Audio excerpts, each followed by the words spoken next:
எல்லாருக்கும் வணக்கம். Education development இன் தமிழ்நாடு பார்த்துட்டு இருக்கோம். இப்ப நம்ம பிரிட்டிஷ் பீரியட்ல எஜுகேஷன் டெவலப்மெண்ட் எப்படி இருந்துச்சு? இதுக்கு முன்னாடி வரலாற பத்தி பார்த்தோம். அதாவது பல்லவா பீரியட்ல, சோழா பீரியட்ல, பாண்டியா பீரியட்ல எப்படி இருந்துச்சு அப்படின்னு சொல்லிட்டு ஒரு தெளிவா ஒரு ஒரு ஐடியா குடுத்திருப்பேன். எப்படிலாம் பண்ணாங்க அப்படின்னு சொல்லிட்டு சொல்லியிருப்பேன். இப்போ இது ரொம்ப முக்கியம். பிரிட்டிஷ் பீரியட்லாம் எப்படி இருந்துச்சு அப்படின்னு சொல்லிட்டு நம்ம பார்க்க போறோம். சரியா? ஸோ பார்த்து நோட்ஸ் எடுத்துட்டு குடுத்துருக்கேன் உங்களுக்கு. நீங்க ரொம்ப நேரம் ஆகும் இந்த நோட்ஸ் எடுத்து தேடி எடுக்கிறதுக்கு. அதனாலதான் நான் பார்த்து உங்களுக்கு கரெக்ட்டா எது போதும், எது தேவையில்ல ப்ரிலிம்ஸ்க்கும் மெயின்ஸுக்கும் சரி சேர்த்து வச்சுதான் நான் நோட்ஸ் உங்களுக்கு கொடுக்குறேன். இதை நீங்க மெயின்ஸுக்கும் யூஸ் பண்ணிக்கலாம். சரியா? சரி, ஓகே. ஒன்னொன்னா பாத்துடலாமா? என்னென்ன நடந்துச்சு, என்னென்ன மேஜர் ஸ்டெப்ஸ் எடுத்தாங்க பிரிட்டிஷ் பீரியட்லன்றதை பார்க்க போறோம். சரியா? அதாவது இது வரைக்கும் மைல்ஸ்டோன் எது அப்படின்னு பாத்தீங்கன்னா பிரிட்டிஷ் பீரியட்ல இதுக்கு முன்னாடி நிறைய சொல்லியிருப்பேன் என்னென்னலாம் நடந்துச்சு. அதாவது லாஸ்டா இது வரைக்கும் முடிச்சேன் அப்படின்னா வடிகட்டுதல் கோட்பாடு, டவுன்வர்ட் ஃபில்ட்ரேஷன் தியரி அப்படின்னு சொல்லியிருப்பேன்.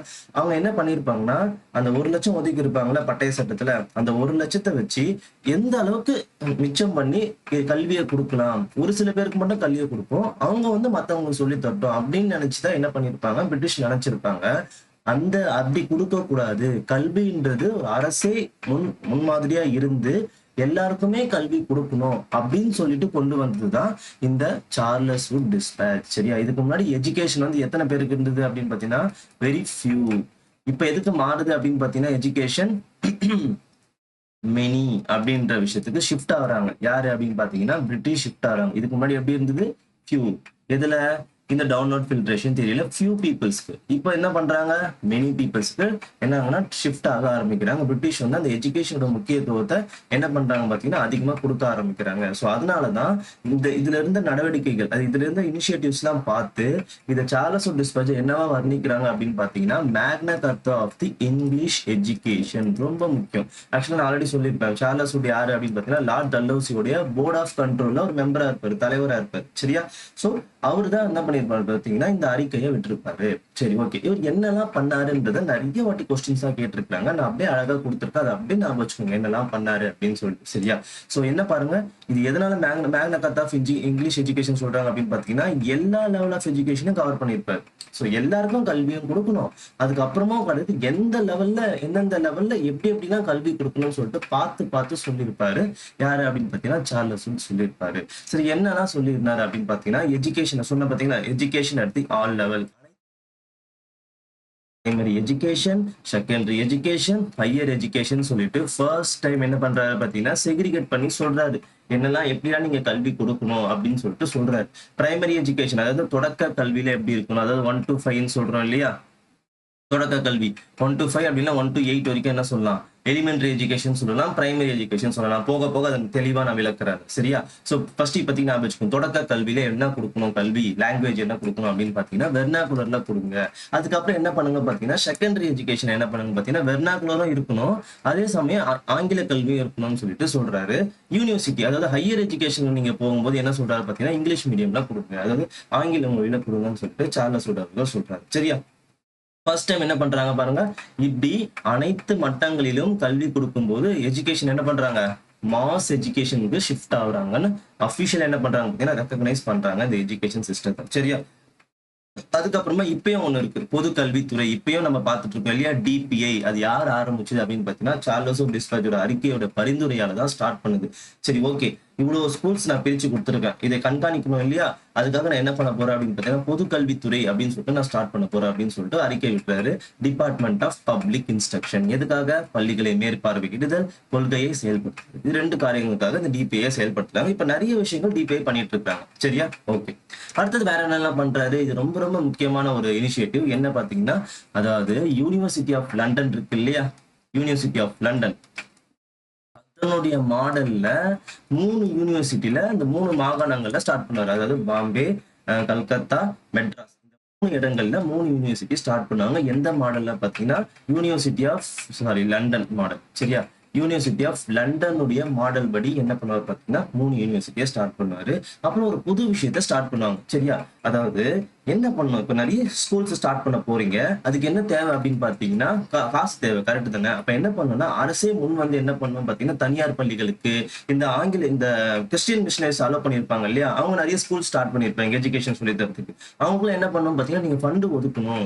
இதனால என்ன நடக்கும் பார்த்தீங்கன்னா, கல்வி வந்து நெறைய பேருக்கு கிடைக்கிறதுக்கும் இல்லாம, நெறைய ஸ்கூல்ஸும் வரதுக்கு நெறைய சான்சஸ் இருக்குன்னு சொல்லிட்டு, கிராண்டிங் எய்ட் சிஸ்டத்தை என்ன பண்ணாங்க பார்த்தீங்கன்னா, இன்ட்ரோடியூஸ் பண்ணது இந்த சார்லஸ் வுட் டிஸ்பேட்ச்ல தான். சரியா? சோ இதுல இருந்து யூனிவர்சிட்டி வந்திருக்கு, granting eight system, education at the all level, அப்புறமா பொது கல்வித்துறை. இதெல்லாம் வந்து ரொம்ப எல்லாமே ஒரு பாயிண்ட்டுமே முக்கியமான பாயிண்ட் இந்த சார்லஸ் வுட் டிஸ்பேட்ச்ல. இது இல்லாம வேற என்ன பண்ணியிருக்காங்க அப்படின்னா, teachers training, woman education, vocational education இதையும் ஊக்குவிச்சிருக்காங்க. சரியா? இது மட்டும் இல்லாம செக்குலர் எஜுகேஷன், மத சார்பற்ற கல்வியும் கொடுங்க.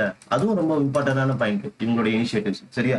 சோ இது இல்லாம ஆசிரியருக்கும் என்ன பண்ணுங்க, பயிற்சி கொடுங்க, பெண்களுக்கும் முக்கியத்துவம் கொடுங்க, அதுக்கப்புறமா வந்து என்ன பண்ணுங்க, தொழில் கல்வியும் ஊக்குவீங்க, அது மட்டும் இல்லாம மதச்சார்பற்ற கல்வியும் ஊக்குவீங்கன்னு சொல்லிட்டு என்னதான் சொல்லல சார்லஸ் டிஸ்பேட்ச்ல. சோ பாருங்க, மொத்தம் 9 பாயிண்டா எடுத்துக்கோங்க. செக்குலர் எஜுகேஷன் ஊக்குவிச்சிருப்பாங்க. இது அப்படியே ஸ்டேட்மெண்டா கேட்பாங்க. 9 பாயிண்ட் அப்படியே பார்த்துடலாமா, ரிவிஷன் பண்ணிடலாமா? பாருங்க, education at the all level, பொதுக்கல்வித்துறை, அதுக்கப்புறமா யூனிவர்சிட்டிஸ் கொண்டு வந்தாரு, அப்புறம் வந்து மானிய உதவி முறை, அதாவது கிராண்டிங் எய்ட் சிஸ்டம், ஆசிரியருக்கு பயிற்சி, பெண் கல்வி ஃபர்ஸ்ட் டைம் ரெகக்னைஸ் பண்றாங்க, பெண்களுக்கு ஒரு முக்கியத்துவம் கொடுக்குறாங்க. ஓகே, பெண்களுக்கும் கல்வி கொடுக்கணும் அப்படின்னு சொல்லிட்டு கொடுக்குறாங்க. அதாவது இதுக்கு முன்னாடி எஜுகேஷன் வந்து உமனுக்கு பெருசா ஃபோக்கஸ் கிடையாது. அந்த சார்லஸ் வுட் டிஸ்பேட்ச்க்கு அப்புறம் இந்த ஃபோக்கஸ் வந்து அதிகரிக்க ஆரம்பிச்சது. அதுக்கப்புறமா தொழில் கல்வியை கொண்டு வாங்க அப்படின்ட்டு சொல்றாங்க. சரியா? ஓகே, இப்ப என்ன ஆச்சு அப்படின்னு பாத்தீங்கன்னா, ஒரு ஒரு ப்ளூ பிரிண்ட் போட்டு கொடுத்துறாரு. யாரு அப்படின்னு பாத்தீங்கன்னா, சார்லஸ் வுட் போட்டு கொடுத்துறாரு. இதுல கண்டிப்பா ஏதாச்சும் ஒரு மிஸ்டேக் இருக்கும் இல்லையா? எஸ், அந்த மிஸ்டேக்ஸை ரெக்டிஃபை பண்றதுக்காக தான் ஹண்டர் கமிஷன் வந்துச்சு. சரியா? எந்த ஆண்டு அப்படின்னு பாத்தீங்கன்னா 1882ல இந்த ஹண்டர். இதுக்கு முன்னாடி என்ன ஆச்சு அப்படின்னு பாத்தீங்கன்னா, கல்வி வந்துச்சு, நிறைய பேருக்கு கொடுக்கணும்னு முயற்சி பண்ணாங்க. பட் ஒரு சில ஓட்டைகள் இருந்துச்சு. அந்த ஓட்டை அடைக்கிறதுக்காக கொண்டு வரப்பட்டது தான் இந்த ஹண்டர் கமிஷன். யார் மூலியமா கொண்டு வரப்பட்டது? லார்ட் ரிப்பன், அது லார்ட் டல்ஹௌசி. இதெல்லாம் ஞாபகம் வச்சுக்கோங்க, கேட்கறதுக்கான வாய்ப்புகள் இருக்கு. சரியா? இவர் என்ன பண்றாரு, முழுக்க முழுக்க நீங்க என்ன பண்ணுங்க, ஹையர் எஜுகேஷன் ஓகே தான்ப்பா, பட் என்ன பண்ணுங்க, நீங்க பேஸ்மெண்ட்டை ஃபர்ஸ்ட் ஒழுங்கா போடுங்க. ஹையர் எஜுகேஷன் ஓகே, நீங்க இம்பார்ட்டன்ஸ் கொடுக்கறதுக்கு நல்லதுதான். நிறைய யூனிவர்சிட்டிலாம் வந்திருக்கும் இந்த காலகட்டத்துல. பாத்தீங்களா? இந்த யூனிவர்சிட்டி மட்டும் வராது. இந்த 3 யூனிவர்சிட்டி பத்தாததுக்கு அக்ரிகல்ச்சர் யூனிவர்சிட்டி வந்திருக்கும். பீகார்ல அக்ரிகல்ச்சர் யூனிவர்சிட்டி, அப்புறமா இன்ஜினியரிங் யூனிவர்சிட்டிலாம் வந்திருக்கும். எங்க ரூர்க்கி எந்த உத்தரகாண்ட் நினைக்கிறேன். இது வந்து பீகார்ல வந்திருக்கும். இந்த மாதிரி நிறைய யூனிவர்சிட்டி வந்திருக்கும். இது ஓகே, வெல் அண்ட் குட். ஆனா ஹண்டர் கமிஷன் என்ன சொல்லுவாங்கன்னா, ஹையர் எஜுகேஷன் ஓகே இம்பார்ட்டன்ட் கொடுத்துக்கிறீங்க, பட் பேஸ்மெண்ட்டுக்கு ஃபர்ஸ்ட் இம்பார்ட்டன்ட் கொடுங்க. பில்டிங் ஸ்ட்ராங்கா இருக்கணும்னா பேஸ்மெண்ட்டுக்கு நம்ம என்ன இருக்கணும் பாத்தீங்கன்னா ஸ்ட்ராங்கா இருக்கணும்ன்ற மாதிரி ஃபர்ஸ்ட் பிரைமரி எஜுகேஷனுக்கு நீங்க முக்கியத்துவம் கொடுங்க அப்படின்னு யார் சொல்றா அப்படின்னு பாத்தீங்கன்னா ஹண்டர் சொல்றாரு. ஏன் அப்படின்னு பாத்தீங்கன்னா, இதுக்கு முன்னாடி வந்து அதாவது யூனிவர்சிட்டி கிரியேட் பண்றது தான் பெரிய விஷயம் அப்படின்னு நினைக்கிறாங்க. பட் இப்போ இவர் என்ன சொல்றாருன்னா, பிரைமரி எஜுகேஷன் ஃபர்ஸ்ட் முக்கியத்துவம் கொடுக்கல, பிள்ளைகளை வந்து அந்த இடத்துல நீங்க ஃபோக்கஸ் பண்ணுங்கன்னு சொல்லிட்டு பிரைமரி எஜுகேஷன் ஃபோக்கஸ் பண்ணி கொண்டு வந்தது தான் இந்த கமிஷன். அப்ப ஹண்டர் கமிஷன் என்ன ஞாபகம் வரணும்? Primary education. Hunter commission primary education அப்படி ஞாபகம் வச்சுக்கோங்க. சரியா? சரி, ஓகே. இவர் என்னெல்லாம் பண்ணாரு அப்படின்னு பாத்தீங்கன்னா, full and full primary education தான் ஃபோக்கஸ் பண்றாரு. பாருங்க, priority to the elementary education. Elementary education 1 to 8th standard வரைக்கும் என்ன பண்ணுங்க, ஃபர்ஸ்ட் நீங்க ஃபோக்கஸ் பண்ணுங்க. அது முழுக்க முழுக்க என்ன பண்ணுங்க, வட்டார மொழிகள், தாய்மொழியிலே நீங்க என்ன பண்ணுங்கன்னா சொல்லி கொடுங்க அப்படின்னு சொல்லிட்டு என்ன பண்றாரு அப்படின்னு பாத்தீங்கன்னா ரெக்கமெண்ட் பண்றாரு. இது மட்டும் இல்லாம மேஜர் சேஞ்ச் என்ன அப்படின்னு பாத்தீங்கன்னா, சென்ட்ரல் கவர்மெண்ட்டே எல்லாத்தையும் நீங்க ஃபோக்கஸ் பண்ணிட்டு இருக்காதீங்க. நீங்க என்ன பண்ணுங்க அப்படின்னு பாத்தீங்கன்னா, கொஞ்சம் வந்து லோக்கல் பாடிக்கு, உள்ளூர் வாரியங்களுக்கும் நகராட்சிகளுக்கும் என்ன பண்ணுங்க, கல்வியை துவங்குவதற்கான அதிகாரத்தை கொடுங்க. அதாவது டிரான்ஸ்பர் ஆஃப் கண்ட்ரோல் நடக்குது. யார்கிட்ட இருந்து? கவர்மெண்ட் கிட்ட இருந்து லோக்கல் கவர்மெண்ட், அதாவது சென்ட்ரல் கவர்மெண்ட் கிட்ட இருந்து லோக்கல் கவர்மெண்ட்டுக்கு போகுது கல்வி. என்ன போர்டு? கார்பரேஷன் ஸ்கூலு, முனிசிபாலிட்டி ஸ்கூல்லாம் இப்போ இருக்கு, நீங்க பாத்துட்டு இருக்கீங்களா? அது எல்லாமே ஹண்டர் கமிஷன் போட்ட பிள்ளையார் சொல்லி தான். சரியா? அவர் போட்ட அந்த ஸ்டார்டிங் தான் இப்போ வந்து இந்த அளவுக்கு வந்து ஸ்கூல் பெருகிறதுக்கான காரணம், பிரைமரி ஸ்கூல்ஸ்க்கு பெருகிறதுக்கான காரணமா இருக்கு. அவங்களாம் ஆரம்பத்துல இதுக்கு முக்கியத்துவம் கொடுக்க ஆரம்பிச்சிருக்காங்க. பிரைமரி எஜுகேஷன் எல்லாம் முக்கியமா கொடுக்கணும் அப்படின்னு சொல்லிட்டு என்ன பண்றாங்க பாத்தீங்கன்னா, லோக்கல் பாடிஸ்க்கு, முனிசிபாலிட்டிஸ்ல என்ன பண்றாங்க, ஷிஃப்ட் பண்றாங்க, கண்ட்ரோல்ல ஷிஃப்ட் பண்றாங்க. என்ன பண்றாங்க, அவங்களே என்ன பண்ணலாம், ஸ்டார்ட் பண்ணலாம், பிரைமரி எஜுகேஷன்ஸ் நீங்க என்ன பண்ணலாம், கொடுக்கலாம் அப்படின்னு சொல்லிட்டு என்ன பண்றாங்க, ஷிஃப்ட் பண்றாங்க பவர். சரியா? இது இல்லாம வேற என்ன பண்றாங்க, கிராண்டிங் எய்ட் சிஸ்டம் அப்படின்னு சொல்லிட்டு ஒண்ணு இதுக்கு முன்னாடி இதுல சார்லஸ் வுட் டிஸ்பேட்ச்ல ஸ்டார்ட் பண்ணிருப்பாங்க, கிராண்டிங் எய்ட் சிஸ்டம். இது என்ன பண்ணுவாங்கன்னா எக்ஸ்பான்ஷன் பண்ணுவாங்க. மேபி இதை கேட்கலாம், எக்ஸ்ட்ரா பாயிண்ட்ஸ் ஞாபகம் வச்சுக்கோங்க. சரியா? எக்ஸ்பேண்ட் பண்ணுவாங்க இன்னும். ஏன்னா வந்து பிரைமரி எஜுகேஷன் வந்து நிறைய பிரைமரி ஸ்கூல்ஸ் வரணும். ஸோ அதனால என்ன பண்ணுங்க, பிரைவேட் ஸ்கூல்ஸ்க்கு என்ன பண்ணுங்க, கிராண்டினேட் சிஸ்டம்ஸை கவர்மெண்ட் வந்து கொடுங்க. அதனால இதனால என்ன ஆச்சு, இம்பாக்ட், ஹண்டர் கமிஷன் இம்பாக்ட் என்ன ஆச்சுன்னா, பிரைமரி ஸ்கூல் எக்ஸ்பான்ஷன் வந்து அதிகமா ஆச்சு. நிறைய பிரைமரி ஸ்கூல் வந்தது. சரியா? எப்போ impact of the Hunter commissions எந்த ஆண்டு கொண்டு வந்தாங்க? 1882. யாரால கொண்டு வந்தாங்க? லார்ட் ரிப்பனால கொண்டு வந்தாங்க. சரியா? இப்போ சார்லஸ் டிஸ்பாச் வந்து ஒரு ஓவராலா ப்ளூ பிரிண்ட் போட்டு கொடுத்துறாரு. ஹண்டர் கமிஷன் வந்து பிரைமரி எஜுகேஷன் ஃபோக்கஸ் பண்ணாரு. இதுக்கப்புறமா யூனிவர்சிட்டிக்கு ஷிஃப்ட் ஆறாங்க. அதுதான் வந்து ரேலே கமிஷன். ரேலே கமிஷன் எந்த காலகட்டத்துல? லார்ட் கர்சன் பீரியட்ல. இவர் என்ன நினைப்பாரு அப்படின்னா, 3 விஷயம். ஃபர்ஸ்ட் நான் ஒரு இன்ட்ரோடக்ஷன் கொடுத்துறேன். எதுக்காக? ஃபர்ஸ்ட் ஹண்டர் கமிஷன்னா பிரைமரி எஜுகேஷன், ரேலே கமிஷன்னா ஹையர் எஜுகேஷன், யூனிவர்சிட்டி எஜுகேஷன் அப்படின்னு நினைச்சுக்கோங்க. யாரு அப்படின்னு பாத்தீங்கன்னா லார்ட் கர்சன். யாருடைய தலைமையில அப்படின்னு பாத்தீங்கன்னா தாமஸ் ரேலே கமிஷன். சரியா?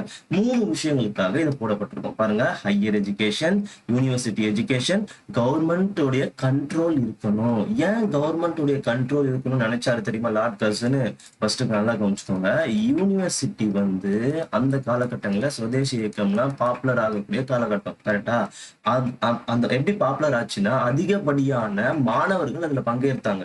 அந்த மாணவர்கள் எதுல இருந்து வந்திருப்பாங்க அப்படின்னு பார்த்தீங்கன்னா, இந்த யூனிவர்சிட்டில இருந்து வந்திருப்பாங்க மாணவர்கள்லாம். அப்ப என்ன நினைச்சாருன்னா லார்ட் கர்சன், இந்த யூனிவர்சிட்டி வந்து கல்வியை கொடுக்காம ஒரு பொலிட்டிக்கல் ரெவல்யூஷனரிய ஊக்குவிக்கிறதுக்காக வந்து என்ன நடக்குதுன்னா, யூனிவர்சிட்டி செயல்பாடு இருக்கு, ஒரு பொலிட்டிக்கல் நர்சரியா இருக்கு. பொலிட்டிக்கல் ரெவல்யூஷனுக்கு ஒரு நர்சரினா ஒரு தயார் செய்யறாங்க இல்லையா, அப்படி ஒரு இடமா வந்து யூனிவர்சிட்டி இருக்கு அப்படின்ட்டு லார்ட் கர்சன் நினைப்பாரு. அதுக்கப்புறமா வந்து வெறும் எக்ஸாம்ஸ் மட்டும்தான் கண்டக்ட் பண்றாங்க. மற்றபடி இந்த ரிசர்ச் இதுலலாம் வந்து என்ன பண்ற மாட்டாங்கன்னா, யாரு யூனிவர்சிட்டி வந்து பங்கு பெற மாட்டாங்க. ஒரு புது விஷயங்களை ஊக்குவிக்க மாட்டாங்க. யூனிவர்சிட்டி வெறும் எக்ஸாம்ஸ் மட்டும் கண்டக்ட் பண்ணி அனுப்புறாங்க.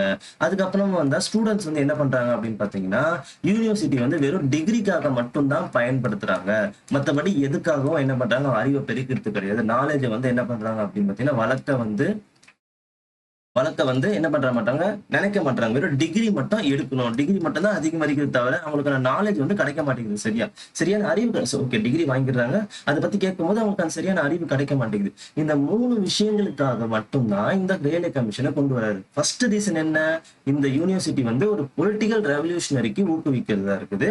அதுக்கப்புறம் வந்து ஒரு எக்ஸாம்ஸை மட்டும் தான் கண்டக்ட் பண்ணிட்டு இருக்காங்க. ரிசர்ச்ல எதுவுமே வந்து என்ன பண்ண மாட்டாங்க, ஸ்டாண்டர்டை உயர்த்துறதுக்கு பெருசா எதுவுமே வந்து அந்த யூனிவர்சிட்டி வந்து பண்ண மாட்டாங்க.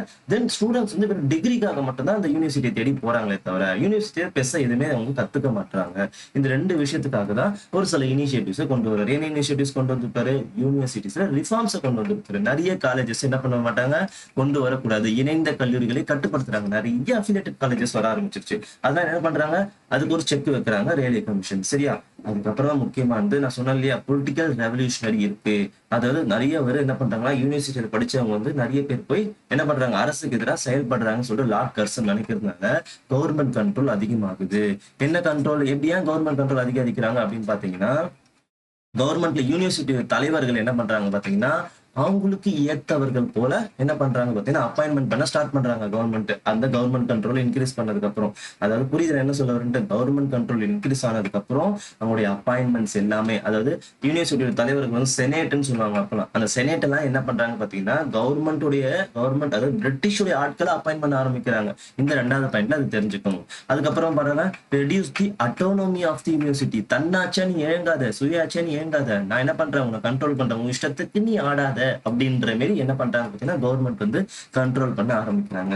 அதுக்கப்புறம் சொன்ன பாத்தீங்களா, வெறும் என்ன பண்றாங்க, ரிசர்ச்ல கான்சன்ட்ரேட் பண்றது கிடையாது. அதனால என்ன பண்றாங்கன்னா, ரிசர்ச்க்கு வந்து என்ன பண்றாங்க, ஊக்குவிக்கிறாங்க. இதெல்லாம் எதுக்காக முழுக்க முழுக்க பண்றது, ரேலே கமிஷன் முழுக்க முழுக்க எதுக்கு பண்றாங்க, யூனிவர்சிட்டி மட்டும் ஃபோக்கஸ் பண்றாங்க. சரியா? சோ இது எல்லாமே இப்ப சொன்ன இனிஷியேட்டிவ்ஸ் எல்லாமே என்ன சட்டமா வருது அப்படின்னு பாத்தீங்கன்னா, இந்தியன் யூனிவர்சிட்டி ஆக்டா வந்து லார்ட் கர்சன் வந்து என்ன பண்ணுவார், வந்து இம்ப்ளிமெண்ட் பண்ணுவாரு. பாருங்க, யூனிவர்சிட்டிஸ் வந்து கவர்மெண்டோட கண்ட்ரோல்ல வருது, அஃபிலியேட்டட் காலேஜ் கம்மி பண்றாங்க, ஸ்டாண்டர்டை உயர்த்துறாங்க. இது எல்லாமே எந்த சட்டம், இந்தியன் யூனிவர்சிட்டி ஆக்ட். இதுதான் பல ஆண்டுகளா யூனிவர்சிட்டி வந்து இந்த சட்டத்தின் கீழே தான் செயல்பட்டு வந்துச்சு. இது யாருடைய அடிப்படையில, லார்ட் கர்சன் தான் என்ன பண்றாரு, அறிமுகப்படுத்துறாரு. எந்த பரிந்துரையின் அடிப்படையில, ரேலேவோட பரிந்துரையின் அடிப்படையில கொண்டு வராரு. சரியா? சோ ஏதாவது டவுட் இருக்கா? ஏதாவது இருந்தா கமெண்ட்ல கேளு. சரியா? இப்போ ரயில்வே கமிஷன் வந்துருச்சு. இதுக்கப்புறமா இன்னொன்னு வருது. இதே யூனிவர்சிட்டியை ஃபோக்கஸ் பண்ணி தான். ஓகே. அது என்ன அப்படின்னு பார்த்தீங்கன்னா, சாட்லர் யூனிவர்சிட்டி கமிஷன். இது பேர்லயே இருக்கு. சரியா? ஆக்சுவலா இது வந்து இந்தியா நேஷனல் லெவல்ல போட்டிருக்க மாட்டாங்க. கல்கத்தா யூனிவர்சிட்டியில வந்து ஒரு சில பிரச்சனைகள் வந்திருக்கும். சரி, அந்த பிரச்சனைகள்லாம் சீர் செய்யறதுக்காக என்ன பண்ணியிருப்பாங்கன்னா, இந்த சாட்லர் யூனிவர்சிட்டியை போட்டிருப்பாங்க. அந்த அவங்களுடைய பரிந்துரை நல்லா இருந்ததுனால தான் எல்லா நேஷனல் லெவல்ல என்ன பண்ணியிருப்பாங்கன்னா, ஸ்டாட்லர் யூனிவர்சிட்டியை என்ன பண்ணியிருப்பாங்கன்னா, இம்ப்ளிமெண்ட் பண்ணியிருப்பாங்க. ஓகேவா? இப்போ வந்து ரயில்வே கமிஷன் வந்து எதுக்கு மட்டும் யூனிவர்சிட்டிக்கு மட்டும்தான். ஆனா ஸ்டாட்லர் யூனிவர்சிட்டி எதுக்கும் அப்படின்னு பார்த்தீங்கன்னா, செகண்டரி எஜுகேஷனுக்கும் பிளஸ் யூனிவர்சிட்டிக்கும் ரெண்டுத்தையும் ஃபோக்கஸ் பண்ணி பண்ணியிருப்பாங்க. ஓகேவா? மேபி கேட்கலாம். ஓகேவா? ரயில்வே கமிஷனுக்கும் சாட்லர் யூனிவர்சிட்டி கமிஷனுக்கும் என்ன வித்தியாசம் அப்படின்னா, ரயில்வே வந்து வெறும் யூனிவர்சிட்டி மட்டும்தான் தான். சாட்லர் வந்து செகண்டரி எஜுகேஷனுக்கும் யூனிவர்சிட்டி எஜுகேஷன் ரெண்டையும் ஃபோக்கஸ் பண்ணி வந்தது. சரியா? என்ன பண்ணுவாங்கன்னா, யூனிவர்சிட்டியை வந்து ஃபர்ஸ்ட் கொஞ்சம் தெளிவா அவங்களுக்கு ஒரு நோக்கத்தை கொடுத்துருங்க. அவங்களுக்கு நிறைய என்ன பண்ணுங்க, வேலையை கொடுக்காதீங்க. அவங்களோட ஸ்டாண்டர்ட் உயரணும் அப்படின்னா, இதுக்கு முன்னாடி ஸ்டாண்டர்டை உயர்த்தணும்னு சொல்லியிருப்பாங்க. எதுல? இந்தியன் யூனிவர்சிட்டி ஆக்ட்ல ரயில்வே கமிஷன் மூலியமா. ஆனா ஸ்டாண்டர்டை உயர்த்துக்கு அவங்க நிறைய வேலையே கொடுக்காதீங்க. அவங்களோட ஃபோக்கஸ் வந்து ஹையர் எஜுகேஷன் மட்டும் ஃபோக்கஸ் பண்ற மாதிரி வச்சுக்கோங்க சொல்லிட்டு சாட்லர் யூனிவர்சிட்டி சொல்லிடும். சொல்லிட்டு அப்புறம் ஒரு சில பரிந்துரைகள்லாம் சொல்லும். அந்த பரிந்துரைகள்லாம் என்னென்ன அப்படின்னு பார்த்தீங்கன்னா, separation of the school from the university education. பள்ளி மற்றும் பல்கலைக்கழக கல்வியை பிரித்தது. ஏன் அப்படின்னு பார்த்தீங்கன்னா, சில பள்ளிகளுடைய ஸ்டாண்டர்ட்ஸ் எல்லாம் எதுல இருக்கும் அப்படின்னு பார்த்தீங்கன்னா, பல்கலைக்கழகமும் ஃபாலோ பண்ணும். அதாவது பள்ளியில இப்போ 12th வரைக்கும் நம்ம படிக்கிறோம் இல்லையா? இப்பெல்லாம் 12th அப்புறம் தான் நம்ம காலேஜுக்கு போறோம். அதுக்கு முன்னாடி அப்படி கிடையாது. 10th 11th 12th என்ன பண்ணுவோம் பார்த்தீங்கன்னா, யூனிவர்சிட்டி தான் கண்டக்ட் பண்ணும். உங்களுக்கு யூனிவர்சிட்டி தான் என்ன பண்ணும் பார்த்தீங்கன்னா, மெயின்டைன் பண்ணும். 11th 12th மாணவர்கள் படிக்க வைக்கிறதுக்கு. அதனால என்ன பண்ணும் சாட்லர் யூனிவர்சிட்டி பார்த்தீங்கன்னா, அந்த 11வது 12வது என்ன பண்ணுவோம் பார்த்தீங்கன்னா, அது யூனிவர்சிட்டி எஜுகேஷன்ல இருந்து பிரிச்சுப்பாங்க. அதுதான் என்ன பண்றாங்கன்னா, பிரிச்சுட்டு பாருங்க, introduced intermediate college between the school and the universities. பள்ளிகளுக்கும் பல்கலைக்கழகத்துக்கும் இடையில என்ன பண்ணுவாங்கன்னா, இன்ட்ரடியூஸ் பண்ணுவாங்க. சரி, உங்களுக்கு புரியுற மாதிரி நான் சொல்றேன். அதாவது இப்போ இது என்னது, சாட்லர் யூனிவர்சிட்டி இவர் என்ன பண்ணுவார் அப்படின்னு பாத்தீங்கன்னா, இதுக்கு முன்னாடி வந்து 12 பிளஸ், அதாவது 10+4 அப்படின்ற கான்செப்ட் இருந்தது பிஃபோர் சாட்லர் கமிஷனுக்கு முன்னாடி. 10+4னா இது ஸ்கூல், அதாவது அப் டு 10th ஸ்டாண்டர்ட். ஓகேவா? இது வந்து 2 வருஷம் அதாவது ஹையர் செகண்டரின்னு சொல்லுவாங்க இல்லையா? 11th and 12th. அப்புறமா யூனிவர்சிட்டி எஜுகேஷன் 2 இயர்ஸ். இது யூனிவர்சிட்டி எஜுகேஷன். இப்படிதான் சிஸ்டம் இருந்தது. ஆக்சுவலா இது ரெண்டுத்தையும் யார் பார்த்துக்கிட்டா அப்படின்னு பாத்தீங்கன்னா, யூனிவர்சிட்டி கண்ட்ரோல்ல தான் இருந்தது முன்னாடி. அதாவது பிஃபோர் சாட்லர் கமிஷனுக்கு முன்னாடி 10+4 சிஸ்டம் இருந்தது. சாட்லருக்கு அப்புறம் என்ன ஆச்சு அப்படின்னா, சாட்லர் கமிஷன் என்ன பண்ணுச்சு அப்படின்னா, 10+2+3 என்ற கான்செப்டை இன்ட்ரடியூஸ் பண்ணுச்சு. சரியா? இப்போ கூட அதாவது 10+2+3 கான்செப்ட் வந்து இப்பயும் நம்ம ஃபாலோ பண்ணிட்டு இருக்கோம். அதுக்கு அடிப்படை எது அப்படின்னா, அந்த சாட்லர் கமிஷன் தான். நிறைய வாட்டி கேட்டிருக்கிறாங்க, 10+2+3 கான்செப்ட் எப்போ அறிமுகப்படுத்தினாங்க அப்படின்னு சொல்லிட்டு. ஆக்சுவலா இப்போ இருக்கிற 10+2+3 கான்செப்டோட இது கொஞ்சம் வேறுபட்டு இருக்கும். 10ன்றது வந்து என்னது, up to 10th standard. Intermediate போர்டுன்னு சொல்லிட்டு தனியா உருவாக்கி இருப்பாங்க. இன்டர்மீடியட் போர்டு அப்படின்னு சொல்லிட்டு தனியா உருவாக்கி இருப்பாங்க சாட்லர் கமிஷன். அந்த 2 இயர்ஸ் இது மட்டும் ஃபோக்கஸ் பண்ணும் சொல்லி தரது. அதுக்கப்புறமா 3 வருஷம் என்ன பண்ணிடுறாங்க பார்த்தீங்கன்னா, யூனிவர்சிட்டி எஜுகேஷன் போயிடலாம். அதுதான் வந்து இன்டர்மீடியட் போர்டுன்னு சொல்லிட்டு என்ன பண்ணிருப்பாங்க பார்த்தீங்கன்னா, ஸ்கூலுக்கும் யூனிவர்சிட்டிக்கும் இடையில உருவாக்கி இருப்பாங்க. அதுதான் நான் இப்ப சொல்றேன். சரி, இதுக்கு முன்னாடி 10+4 சிஸ்டம் இருந்தது சாட்லர் யூனிவர்சிட்டிக்கும். அப்புறம் 10+2+3 கான்செப்ட் வந்துருச்சு. சரியா? அப்புறமா அதான் யூனிவர்சிட்டி ஸ்டாண்டர்டை எப்படி வந்து ரயில்வே கமிஷன்ல எல்லாம் பண்ணாங்களோ அதே போல இதுலயும் பண்ணிருப்பாங்க. கற்பித்தல் ஆராய்ச்சிகளை என்ன பண்ணிருப்பாங்க, இதான் ஃபோக்கஸ் பண்ணிருப்பாங்க. சரியா? புரிஞ்சுதா? ரயில்வே வந்து முழுக்க யூனிவர்சிட்டி, சாட்லர் வந்து செகண்டரி எஜுகேஷனையும் ஃபோக்கஸ் பண்ணியிருப்பாங்க, தென் யூனிவர்சிட்டியும் ஃபோக்கஸ் பண்ணியிருப்பாங்க. சரி, ஓகே. இது வரைக்கும் முடிச்சாச்சுப்பா. என்னென்ன பார்த்துட்டோம்? சார்லஸ் வுட் பார்த்துட்டோம், ஹண்டர் கமிஷன் பார்த்துட்டோம், ரயில்வே கமிஷன் பார்த்துட்டோம், அப்புறம் சாட்லர் பார்த்துட்டோம். இதெல்லாம் ஓகே. இவ்வளவுலாம் நீங்க சூப்பரா பண்ணிட்டு வந்தீங்க. பிரச்சனையே கிடையாது. ஆனா ஒண்ணு நீங்க மறந்துட்டீங்க. நீங்க வந்து என்ன பண்ணிட்டீங்கன்னா, குவான்டிட்டியில தான் நீங்க இது வரைக்கும் ஃபோக்கஸ் பண்ணிட்டு இருந்தீங்க. குவான்டிட்டி. ஆனா இப்ப நீங்க இதுல பண்றது இல்ல, குவாலிட்டில நீங்க கான்சென்ட்ரேட் பண்ணறது இல்ல. குவான்டிட்டி தான் இருக்கு தவிர குவாலிட்டி இல்ல. ஓகேவா? புரியுதுல என்ன சொல்ல வரேன்ட்டு? அதனால என்ன பண்றாங்க பார்த்தீங்கன்னா, ஹார்டர் கமிட்டின்னு ஒண்ணு வருது. அதாவது என்ன சொல்ல வரேன் அப்படின்னா, ஹண்டர் கமிஷன் வந்துச்சு இல்லையா? அந்த டைம்ல நெறைய பிரைமரி ஸ்கூல் வந்துச்சு. Okay. Raleigh commission, Sadler commission அப்புறம் சாட்லர் கமிஷனுக்கு அப்புறம் நெறைய யூனிவர்சிட்டி வர ஆரம்பிச்சுருச்சு. இதெல்லாம் ஓகே. எக்ஸ்பான்ஷன் பண்றீங்க நல்லா. ஆனா குவாலிட்டில கான்சென்ட்ரேட் பண்றீங்களா? கண்டிப்பா நீங்க பண்றது இல்ல. அதனால தான் என்ன பண்ணாங்க அப்படின்னா, ஹார்டர் கமிட்டி என்ன பண்ணுச்சுன்னா, ஒரு அறிக்கை விட்டது. என்ன பண்றீங்க? நீங்க புவர் டீச்சிங் குவாலிட்டியா இருக்கு, டிராப் அவுட் ரேட்ஸ் அதிகமா இருக்கு, வேஸ்டேஜ் இன் எஜுகேஷன் கல்வியில் வீண் வீரியம் வந்து அதிகமா இருக்கு அப்படின்னு சொல்றாங்க. அது என்ன வேஸ்டேஜ் அப்படின்னா, சில பிள்ளைங்க வந்து 2 வருஷம் 3 வருஷம் அதாவது பிரைமரி எஜுகேஷன்ல சேர்றாங்கன்னு வச்சுக்கோங்க. 2 வருஷம் படிச்சுட்டு என்ன பண்றாங்கன்னா டிராப் அவுட் ஆயிடுதுங்க. டிராப் அவுட் அதிகமாயிடுது. அப்ப அந்த பிள்ளைங்க 2 வருஷம் படிச்சது வேஸ்ட் தானே. அந்த வேஸ்டேஜ் அதிகமா இருக்கு. அப்புறம் வந்து ஸ்டாக்னேஷன் நடக்குது. தேக்கம். ஸ்டாக்னேஷன் என்ன நடக்குது? அந்த பிள்ளைங்க வந்து ஃபெயில் ஆயிட்டு அதே ஸ்டாண்டர்ட்ல உட்காருது. அதே தேக்கத்த அதே நிலையில வந்து என்ன பண்ண அந்த பிள்ளைங்க வந்து படிச்சுக்கிட்டே இருக்கிறாங்க. ஸ்டாக்னேஷன் அதிகமா இருக்கு. டிராப் அவுட்ஸ் அதிகமா இருக்கு. அதாவது வேஸ்டேஜ் அதிகமா இருக்கு. இந்த 2 விஷயத்த என்ன பண்ணலாம் பார்த்தீங்கன்னா, குறைக்கணும்னு சொல்லிட்டு தான் இந்த கமிட்டி பரிந்துரை செய்தது. சரியா? பாருங்க சொன்னேன் இல்லையா? ஹண்டர் கமிஷன் மூலியமா என்ன ஆச்சு? பிரைமரி எஜுகேஷன் அதிகமாச்சு. கவர்மெண்ட் ஆஃப் இந்தியா ஆக்ட்க்கு அப்புறம் ஏன் ஸ்கூல்ஸ்ல அதிகமாச்சு தெரியுமா? கவர்மெண்ட் ஆஃப் இந்தியா ஆக்ட் 1919ல transferred subject, reserved subject dyarchy வரும் இல்லையா? அதுல வந்து ரிசர்வ்டு ஒண்ணு இருக்கும், டிரான்ஸ்ஃபர்டு ஒண்ணு இருக்கும். ஓகேவா? இந்த ரிசர்வ்டு வந்து முழுக்க முழுக்க கவர்னர் கண்ட்ரோல், டிரான்ஸ்ஃபர் வந்து மினிஸ்டர் கண்ட்ரோல்ல இருக்குமா? இந்த டிரான்ஸ்ஃபர்ல தான் என்ன இருக்கும் பார்த்தீங்கன்னா, எஜுகேஷன் இருக்கும். எஜுகேஷன் வந்து transfer control, transferred subject, reserved subject கேள்விப்பட்டிருப்பீங்க, படிச்சவங்களுக்கு தெரியும். இந்த டிரான்ஸ்ஃபர்டு சப்ஜெக்ட்ல தான் எஜுகேஷன் இருக்கிறதுனால அந்த டைம்ல வந்து கவர்மெண்ட் ஆஃப் இந்தியா ஆக்ட் டைம்ல வந்து நிறைய ஸ்கூல்ஸ் வந்து அதிகரிக்க ஆரம்பிக்கும். 1919 பீரியட்ல. ஸோ அதனால என்ன இருந்துச்சு? எக்ஸ்பான்ஷன் அதிகமாயிடுச்சு. குவான்டிட்டி இங்க அதிகரிச்சிட்டீங்க. ஆனா குவாலிட்டியில நீங்க ஃபோக்கஸ் போயிடுச்சுன்னு சொல்லிட்டு இந்த கமிட்டி அறிக்கை விடும். அதனால என்ன சஜஷன் பண்ணுனா, இதெல்லாம் சஜஷன் பண்ணும். கல்வி தரத்தை உயர்த்துங்க. சொன்னேன் இல்லையா? வேஸ்டேஜ், ஸ்டாக்னேஷன் என்ன பண்ணுங்க? கம்மி பண்ணுங்க. தொடக்க கல்வியை வலுப்படுத்துங்க. ஓகே. எக்ஸ்பான்ஷனோட என்ன பண்ணுங்க? ஸ்ட்ரென்தன் பண்ணுங்க. டிராப் அவுட்ஸ் குறைங்க. ஓகேவா? பாருங்க நான் சொன்னேன் இல்லையா? கண்மூடித்தனமான விரிவாக்குதல் வேண்டாம் அப்படின்னு சொல்லிட்டு சொல்றாங்க. இந்த எக்ஸ்பான்ஷன் இந்த பாயிண்ட்ஸ் அப்படி நான் வச்சுக்கோங்க. கண்டிப்பா இந்த அப்படியே ஸ்டேட்மெண்ட்டா கேட்பாங்க. ஹார்டர் கமிட்டி என்ன பண்ணுச்சு அப்படின்னு சொல்லிட்டு. சரியா? சோ என்ன ஆண்டு? 1929. இதுக்கப்புறம் ஒண்ணு வந்துச்சு. இப்போ காந்தியோடைய வர்தா ஸ்கீம் ஒரு ஃபேமஸ் ஆச்சு இந்த காலகட்டம் 1937 பீரியட்ல. ஆக்சுவலி இது என்ன யூனிக்னஸ் அப்படின்னா, ஃப்ரீ அண்ட் கம்பல்சரி எஜுகேஷன் ஊக்குவிக்கும். ஃப்ரீ அண்ட் கம்பல்சரி எஜுகேஷன் வந்து இவர் சொல்லியிருப்பார். ஆக்சுவலா ஹார்டர் கமிட்டில சொல்லியிருக்கோம் தெரியுமா? கம்பல்சரி எஜுகேஷன் சொல்லியிருக்கோம். கம்பல்சரி அவங்க படிக்க வைக்கணும். கம்பல்சரி எஜுகேஷன் சொல்லியிருக்கோம். ஆனா ஃப்ரீ எஜுகேஷனை வந்து சொல்லியிருக்க மாட்டாங்க. அதான் ஞாபகம் வச்சுக்கோங்க. ஃப்ரீ எஜுகேஷன் சொல்லியிருக்க மாட்டாங்க. ஆனா கட்டாய கல்வியை சொல்லியிருப்பாங்க. இலவச கல்வியை சொல்லியிருக்க மாட்டாங்க. யாரு அப்படின்னு பாத்தீங்கன்னா ஹார்டர் கமிட்டி. இதே நல்லா ஞாபகம் வச்சுக்கோங்க. சரியா? ஆனா வர்தா ஸ்கீம் என்ன திட்டம்? யாருடையது? காந்தியோட திட்டம். நான் சொல்றேன் ஒண்ணு சரியா? இவங்க என்ன ஊக்குவிச்சிருப்பாங்கன்னா, ஃப்ரீ அண்ட் தி கம்பல்சரி எஜுகேஷனை கொண்டு வந்திருக்கணும் அப்படின்னு சொல்லிட்டு ஊக்குவிச்சிருப்பாரு. யாருன்னா மகாத்மா காந்தி அறிமுகப்படுத்திருப்பாரு. அவருடைய ஹரிஜன் பத்திரிகை இருக்கும் இல்லையா? அதுல வந்து இந்த திட்டத்தை என்ன பண்ணிருப்பாங்கன்னா இன்ட்ரோடியூஸ் பண்ணிருப்பாரு. அவர் என்ன சொல்லியிருப்பாருன்னா, ஃப்ரீ அண்ட் கம்பல்சரி எஜுகேஷன் சொல்லியிருப்பாரு. சரியா? இதோடைய தத்துவத்தை ஒரு நை தலீம் அப்படின்னு சொல்லிட்டு ஒரு தத்துவத்தை அவரு வெளியிட்டு இருப்பாரு. அதுல என்ன சொல்லியிருப்பாருன்னா, எஜுகேஷன் ஃப்ரீயா இருக்கணும், கம்பல்சரியா இருக்கணும், ப்ரொடக்டிவா இருக்கணும், வேல்யூ பேஸ்டா இருக்கணும் அப்படின்னு சொல்லிட்டு என்ன சொல்லியிருப்பாருன்னா, காந்தி வந்து ஆக்சுவலா அந்த ஹரிஜன்ல தாங்க வெளியிடுவாரு. அபிஷியலா இது இம்ப்ளிமெண்ட் பண்ணிருக்க மாட்டார். இப்படி எல்லாம் கல்வி கொடுக்கலாம் அப்படின்னு சொல்லிட்டு சொல்லியிருப்பாரு. அது முக்கியமான ஒண்ணு ஃப்ரீ அண்ட் கம்பல்சரி எஜுகேஷன். அதுக்கப்புறமா செல்ஃப் ரிலையன்ட் எஜுகேஷன். செல்ஃப் ரிலையன்ட்னா தமிழ்ல வந்து சுயசார்பு கல்வி. அப்படின்னா என்ன? ஒரு ஸ்கூலோ ஒரு காலேஜோ வந்து மத் அரச வந்து நம்பி இருக்க வேணாம் ஃபண்டுக்கு. அப்ப என்ன பண்ணோம் ஃபண்டுக்கு அப்படின்னா, பள்ளி மாணவர்கள் படிக்கிறாங்க இல்லையா?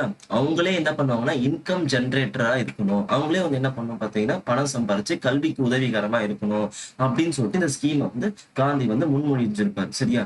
அது எப்படின்னு சொல்றேன். செல்ஃப் ரிலையன்ட் எக்கனாமினா என்ன சொல்றேன்? First free and compulsory education சொல்லிட்டாரா? அப்புறம் வந்து டீச்சிங் வந்து என்ன பண்றாங்க? எஜுகேஷன் வந்து தமிழ்ல அப்புறம் ரீஜனல் லாங்குவேஜ்ல இருக்கலாம். ஆனா என்ன பண்ணுவாரு? அது ஆல்ரெடி சார்லஸ் டிஸ்பேட்ச் எல்லாம் சொன்னதுதான். ஓகேவா? கம்பல்சரியா இங்கிலீஷ் இருக்கணும்னு அவசியம் இல்லை ஆரம்ப காலகட்டத்துல. இதெல்லாம் வந்து நிறைய நிறைய இதுக்கு முன்னாடி பார்த்தது சொன்னதுதான். சரியா? புதுசா என்ன இருக்கும் அப்படின்னு வர்தா ஸ்கீம்ல பாருங்க. Core idea of the scheme வந்து இதுதான். சரியா? Learning by doing, not memorising. மனப்பாடம் செய்வதும் கிடையாது. அதாவது இப்போ ஒரு விஷயத்த பத்தி படிக்கிறீங்க ஓகேவா? இப்போ வந்து ஸ்பின்னிங் நூற்பு தொழிலை பத்தி நீங்க படிக்கிறீங்கன்னு வச்சுக்கோங்களேன். அது நீங்க புக் மூலியமா நீங்க படிக்கிறீங்க, நீங்க செயல்ல படிங்க அப்படின்னு சொல்லிட்டு நினைச்சிருப்பாரு காந்தி அவர்கள். சரியா? அது நெசவு தொழில், தச்சு வேலை, விவசாயம் இதெல்லாம் வந்து நீங்க லேர்னிங் பை டூயிங் அப்படின்னு சொல்லிட்டு ஒரு கான்செப்டா அறிமுகப்படுத்திருப்பாரு. இதனால அவங்க அந்த வேலையை செய்யும் போது அந்த வேலையினால அவங்களுக்கு கிடைக்கக்கூடிய காசு வச்சு ஸ்கூல்ஸை வந்து என்ன பண்ணலாம் வந்து நீங்க டெவலப் பண்ணலாம். அதுதான் வந்து இவரு நினைச்சிருப்பாரு. அதான் வந்து செகண்ட் பாயிண்டா சொல்லியிருப்பாரு. வேற கைவினை பணிகளிலிருந்து கிடைக்கும் வருமானம் பள்ளிகளை நடத்துதல் அரசாங்க சுமையை என்ன பண்ணலாம் குறைக்கிற மாதிரி ஆயிருக்கும். சோ இது நடந்தா இது நடக்கும் அப்படின்னு சொல்லிட்டு நினைச்சாரு. ஆனா ஆக்சுவலா என்ன பண்ண முடியல அப்படின்னா இது இம்ப்ளிமெண்ட் பண்ண முடியல. ஆக்சுவலா ஜாகிர் ஹுசைன் இருப்பாரு இல்லையா? ஜாகிர் ஹுசைன் பிரசிடென்டா இருந்திருப்பாரு இல்லையா?